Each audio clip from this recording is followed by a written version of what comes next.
اعوذ باللہ من الشیطان اللعین الرجیم بسم اللہ الرحمن الرحیم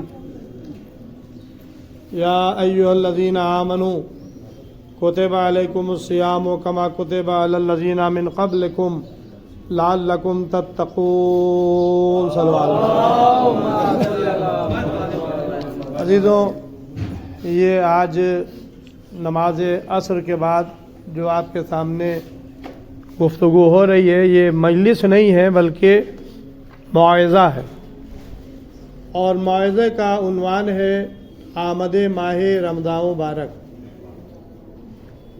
یہ مہینہ شہر اللہ کہلاتا ہے، اللہ کا مہینہ۔ اس کی بڑی عظمت اور بڑی فضیلت ہے۔ جب آپ کسی سے کہیں کہ رمضان آ گیا یا رمضان چلا گیا، تو حدیث میں آیا ہے کہ خالی رمضان نہ کہیں، احترام کے ساتھ اس کا نام لیں، رمضان مبارک آ رہا ہے یا رمضان مبارک آ گیا ہے یا رمضان مبارک جا رہا ہے یا چلا گیا۔ یعنی رمضان کو تنہا نہ کہا جائے بلکہ احترام کے ساتھ، جیسے آپ کا نام لیا جاتا ہے جناب اور صاحب۔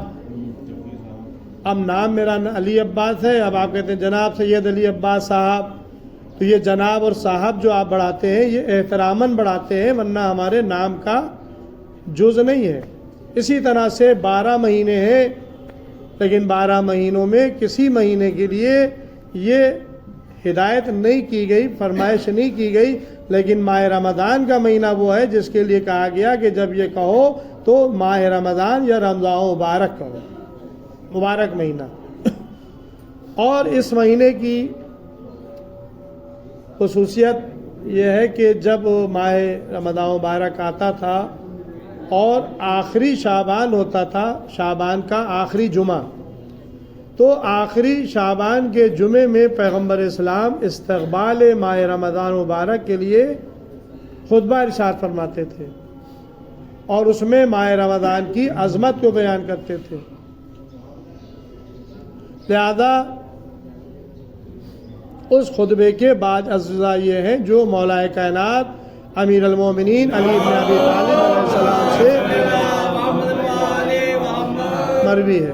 اے لوگوں، یا ایھا الناس، اے لوگوں، تمہاری طرف وہ مہینہ آ رہا ہے جو رحمتوں والا مہینہ ہے، برکتوں والا مہینہ ہے، توبہ اور استغفار والا مہینہ ہے، جس کے دن اور دنوں سے افضل، جس کی راتیں اور راتوں سے افضل، جس کی ساتیں اور ساتوں سے افضل ہے۔ اس میں تمہارا سو رہنا بھی عبادت کا ثواب رکھتا ہے، تمہارا سانس لینا تسبیح کا ثواب رکھتا ہے۔ یہ عظمت ہے اس ماہ رمضان کی، جو مہینہ ہماری طرف آ رہا ہے۔ عام دنوں میں انسان سانس لے کوئی ثواب نہیں، جب وہ کہے اللہ اکبر، الحمدللہ، سبحان اللہ، تب یہ تسبیح کا ثواب اس کو ملے گا، اس کے نام اعمال میں تسبیح پڑھنے کا ثواب لکھا جائے گا۔ لیکن پیغمبر فرما رہے ہیں کہ ماہ رمضان وہ مہینہ ہے کہ جس میں یہ سانس جو تمہاری آ رہی ہے، ہر سانس کے عوض میں ایک تسبیح کا ثواب۔ عام دنوں میں تم سوتے رہو، تمہارا سونا، ہاں وہ ایک الگ بات ہے۔ حدیث میں آیا ہے کہ اگر رات میں کوئی شخص سونے سے پہلے وضو کر لے، باوضو ہو کر سوئے، تو اس کا سونا عبادت میں شمار کیا جائے گا۔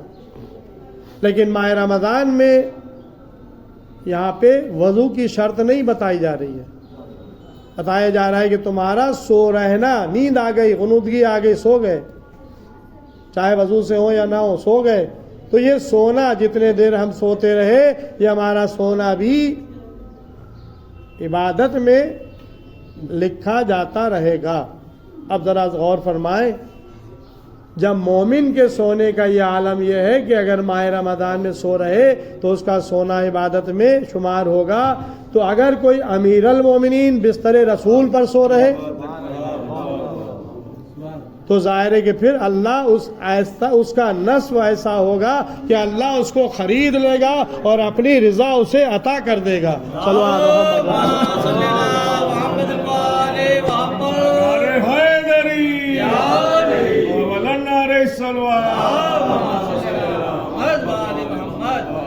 یہ مہینہ اس میں افطار کرانے کا بھی ثواب ہے. اگر کوئی ایک کسی روزے دار کو مومن کو کھانا کھلا دے تو حدیث میں آیا اس کو غلام آزاد کرنے کا ثواب ملے گا. یہ پیغمبر نے اپنے خطبے میں ارشاد فرمایا کہ اگر ماہ صیام میں کوئی کسی روزے دار کا روزہ افطار کرا دے تو اس کو اللہ ایک غلام آزاد کرنے کا ثواب دے گا.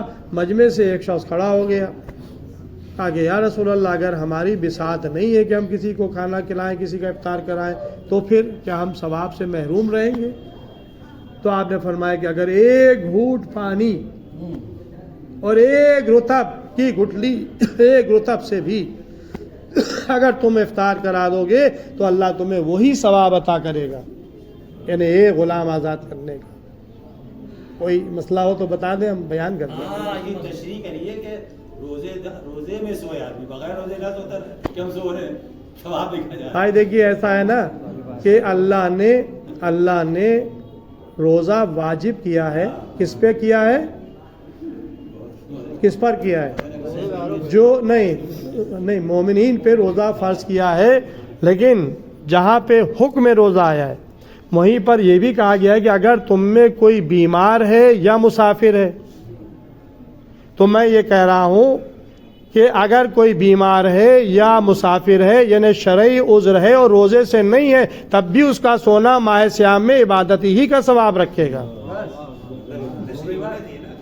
یعنی یہ ضروری نہیں ہے کہ آدمی روزے سے ہو. اب کوئی ظاہر ہے کہ عمدن اگر روزہ ترک کر رہا ہے تو عمدن روزہ ترک کرنے والے کا کفارہ یہ ہے کہ ہر روزے کے عوض میں 60 روزے رکھے یا 60 مسکینوں کو کھانا کھلائے یا ایک غلام آزاد کرے. یہ کیا ہے؟ عمدن ایک روزہ چھوڑنا، مس کرنا. ایک روزہ چھوڑ لیں اور کفارہ کیا ہے؟ 60 روزے رکھیے پے در پے، یا کم سے کم 31 روزے، یا 60 آدمیوں کو کھانا کھلائیے یا غلام آزاد کرائیے. تو ظاہر ہے کہ عقل مند تو یہ نہیں کرے گا کہ آمدن کوئی روزہ ترک کرے. حکم خدا ہے، آپ بجا لائیے. لیکن جس اللہ نے روزہ واجب کیا ہے وہی اللہ یہ بھی کہہ رہا ہے کہ اگر تم میں کوئی مسافر ہے، بیمار ہے یا با مشقت روزہ رکھنا پڑ رہا ہے.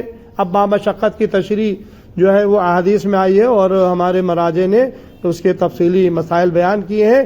میں اس وقت جو آپ کا وقت میں نے لیا ہے وہ تفصیلی مسائل بیان کرنے کا نہیں لیا ہے، اس لیے کہ کل سے اگر پہلی ہو گئی تو انشاءاللہ مولانا رضا عباس صاحب یہاں پہ ظہرین کی نماز پڑھاتے ہیں اور مسائل بھی بیان کرتے ہیں، تو وہ پورے مہینے آپ کے سامنے فقہی مسائل بیان کریں گے. تو میں ان تفصیلات میں نہیں جا رہا ہوں، لیکن اب چونکہ یہ ان کی زبان پر کچھ آ رہا تھا اور یہ کہہ نہیں پا رہے تھے، اس لیے میں نے کہا کہ جو کہنا ہے آپ کہیے، شرمائیے نہیں، میں انشاءاللہ جواب دوں گا.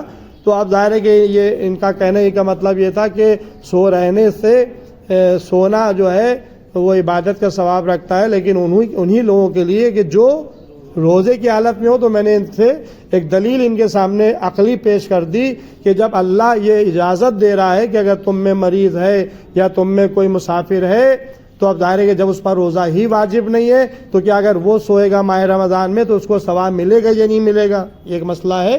تو اب ظاہر ہے کہ یہاں رسول نے یہ کہا ہے کہ اگر تم میں کوئی سو رہنا بھی تمہارے لیے عبادت کا ثواب رکھتا ہے. ظاہر ہے کہ شرعی عذر کی وجہ سے اگر روزہ نہیں رکھا ہے تو، لیکن اگر وہ ایک الگ کفارہ ہے، وہ ایک الگ مسئلہ ہے. ہاں وہ الگ مسئلہ ہے. ایک نعرہ صلوات. اب بس 2 چیزیں عرض کروں گا، اس کے بعد دعا. پیغمبر نے بہت، یہ بڑا خطبہ ہے، یعنی چھوٹا سا خطبہ نہیں ہے، میں نے چند اجزاء میں آپ کے سامنے بیان کیے ہوں، بیان کر رہا ہوں. ہر شے کی ایک بہار ہوتی ہے، لیکن قرآن کی بہار ماہ رمضان ہے. اس لیے اللہ نے اس مہینے میں اس نے اپنی کتاب کو نازل کیا. شہر رمضان الذی انزل فیہ القرآن. رمضان مبارک کا مہینہ وہ ہے جس میں اللہ نے قرآن کو نازل کیا. اور پھر شب قدر کا ذکر آیا ہے سورہ قدر میں. اس کی بھی تفصیلات میں مجھے اس وقت نہیں جانا ہے, انشاءاللہ آپ سنیں گے, مجلسوں میں بھی سنیں گے. تو بہرحال اب قرآن کا مسئلہ کیا ہے کہ اللہ نے ماہ رمضان میں اپنی کتاب قرآن کو نازل کیا. اب قرآن کے نزول کا مسئلہ ہے کہ ایک ہے نزول دھیرے دھیرے کر کے نازل ہوا, ایک یہ یکبارگی نزول ہوا. تو اب یہ جو شب قدر میں قرآن آیا یا ماہ رمضان میں آیا, اس کا مطلب یہ نہیں ہے کہ وہ دھیرے دھیرے والا مسئلہ نہیں ہے. یہاں پہ یکبارگی نازل ہونے کا مسئلہ ہے. ماہ رمضان میں قرآن نازل ہوا, ہم دیکھ رہے ہیں کہ 23 سال کے عرصے میں قرآن نازل ہوا. پیغمبر کا مکے سے لے کے مدینے تک کے عرصے میں دھیرے دھیرے نازل ہوا. اب وہ نزول الگ ہے اور یہ نزول الگ ہے. جو یکبارگی قرآن نازل ہوا وہ شب قدر میں اور ماہ رمضان مبارک میں. پیغمبر فرماتے ہیں عام دنوں میں اگر تم قرآن کی تلاوت کرو گے اور قرآن ختم کرو گے تو ایک قرآن ختم کرنے کا ثواب ملے گا, لیکن ماہ رمضان میں اگر تم نے ایک آیت کی بھی تلاوت کی تو اللہ اس کے عوض میں پورے قرآن ختم کرنے کا ثواب عطا کرے گا. یہ ہے ماہ رمضان مبارک کی عظمت, جس کو پیغمبر نے اپنی شعبانیہ جمعے کے آخری جمعے کے خطبے میں استقبال ماہ رمضان کے سلسلے میں عرض کیا. اب ایک مسئلہ بیان کر دوں اور بس دعا. مسئلہ کیا ہے؟ یوم الشک. آج کیا ہے؟ 29 شعبان. کل کا جو دن آ رہا ہے وہ 2 اعتبار سے خالی نہیں ہے. اگر آج چاند کی تصدیق ہو گئی, چاند ہو گیا, تو کل پہلی یکم رمضان مبارک ہے. آپ رمضان مبارک کی نیت سے روزہ رکھیں. لیکن اگر تصدیق نہ ہو پائی کہ چاند ہوا ہے یا نہیں ہوا ہے, تو اب کوئی صاحب جنتریوں کو یا کیلنڈروں کو دیکھ کر کے کل رمضان مبارک کی پہلی کی نیت سے روزہ رکھ لیں. اگر چاند کی تصدیق نہیں ہوئی, چاند کی تصدیق ہو جائے کوئی حرج نہیں ہے, آپ پہلے رمضان مبارک کی نیت سے آپ روزہ رکھیں. لیکن اگر چاند کی تصدیق نہیں ہوئی, یکم رمضان مبارک کا اعلان نہیں ہوا کل کا کہ آج چاند رویت ہو گئی, تو کل یوم الشک یعنی آپ روزہ رکھ سکتے ہیں, لیکن رمضان مبارک کی نیت سے روزہ رکھنا حرام ہے. 30 شعبان کو یوم الشک روزہ رکھیں, مستحب ہے, آپ روزہ رکھ سکتے ہیں. چاند ہو جائے تو آپ کا پہلی رمضان مبارک کا روزہ شمار ہوگا, اور اگر چاند نہیں ہوا تو 30 شعبان کا روزہ شمار ہوگا. لیکن جب تک کہ چاند کی تصدیق نہ ہو جائے, رویت کی تصدیق نہ ہو جائے, آپ 30 تاریخ کو رمضان مبارک کی پہلی کی نیت سے روزہ نہیں رکھ سکتے ہیں. یہی مسئلہ شوال میں ہے کہ اگر شوال کا چاند کی تصدیق ہو گئی تو پھر روزہ رکھنا آپ کے لیے شوال کی پہلی کو حرام ہے, اور اگر چاند نہ ہو جائے تو چاند نہ ہو تو پھر 30 رمضان مبارک کی نیت سے آپ روزہ رکھے. یہ نہیں کہ 29 ہوئی ہم نے کہا چاند آج کل تو عید ہو گئی, نہیں, یا آج بھی روزہ رکھ لیں, نہیں. جب تک تصدیق نہ ہو جائے آپ کو نہ 30 کو رمضان کی پہلی کی نیت سے روزہ رکھنا ہے, نہ شوال کی پہلی کو رمضان کی نیت سے رکھنا ہے. یہ یوم الشک کہلاتے ہیں. ان میں ایسی صورت میں روزہ رکھنا حرام ہو جائے گا. لہذا آپ حضرات تصدیق کا شمار کر لیں, معلوم کر لیں, ہاں تصدیق ہو گئی ہے, سحری میں اٹھیں. آپ ظاہر کے پھر دعائیں ہیں, زیارتیں ہیں, نمازیں ہیں, روزانہ کی دعائیں ہیں, ہر نماز کے بعد کی دعائیں ہیں. خداوند عالم ماہ رمضان مبارک میں ہم لوگوں کو زیادہ سے زیادہ اعمال خیر بجا لانے کی توفیق عنایت فرمائے, معصیت الہی سے بچنے کی توفیق عنایت فرمائے. خداوند عالم ہم لوگوں کے گناہوں خطاؤں کو عفو فرما دے. حاضرین اس وقت جو یہاں پر بیٹھے ہوئے ان سب کے دلی مقاصد کو پورا فرما. پروردگار قرس پر جہاں جہاں بھی شیعان حیدر کرار ماتمدار مظلوم کربلا ہے, ان کی جان, مال, عزت, آبرو, ناموس کی حفاظت فرما. جو لوگ بیمار ان کو شفاء کامل عطا فرما. جو لوگ قرض دار ہیں ان کو بار خرچ عطا فرما. جو لوگ بے روزگار ہیں ان کو روزگار عطا فرما. جو لوگ کاروبار کر رہے ہیں ان کو کاروبار میں برکت عطا فرما. جو مومنین قید میں ان کو رہائی ہو. مقامات مقدسہ کی حفاظت فرما. ہم لوگوں کو اعمال صالح کرنے کی توفیق عنایت فرما. قائم عباس کو صحت و تندرستی عطا فرما. ہمارے زمانے کے امام کے ظہور میں تعجیل فرما. ہم لوگ کا شمار امام کے ناصر مددگاروں میں فرما. ان اللہ